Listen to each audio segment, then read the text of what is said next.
It was about 6 o'clock in the afternoon. I was arrested for refusing to give my seat to a white male passenger on the orders of the bus driver. The bus was organized with racial segregation. The white passengers to the front and the color to the rear, and the bus driver, of course, would move or rearrange his passengers to his wishes, would order some persons to give up their seats for white passengers who had to stand, and he ordered, "Did you?" "Yes, he did." "And then what happened when I refused to move?" "He had me arrested, put in jail." "And the bus driver, was he very violent?" "Or no, he wasn't. He just called a policeman when you I refused to stand up." "And what was the attitude of the police?" "Well, they questioned me about why I refused to give up the seat, and when I told them I didn't believe I should have to give up the seat, they told me I was under arrest.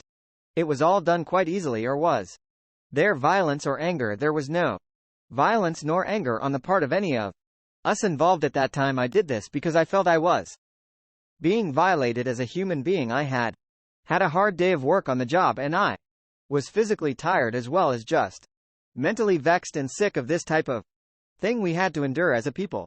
Because of our race, it did not seem right. It wasn't right, and I felt that I was being mistreated." We knew that she was going to be convicted, but what was more important than her case per se, whether or not she was convicted or not, was the fact that between the time she was arrested on Thursday and the time of the trial on Monday, the black community had become so upset and disturbed over the bus situation and over Mrs. P's arrest until we had concluded that this simply was it, the straw that broke the camel's back, and that we were going to stay off of the buses until we could get some type of consideration. I think if there was any one point or one event in the civil rights movement that started in the 50s, you can pinpoint it to the Montgomery bus. Boyard and Mrs. Parrs, who's here, and which was symbolized by this courtroom and her conviction in it.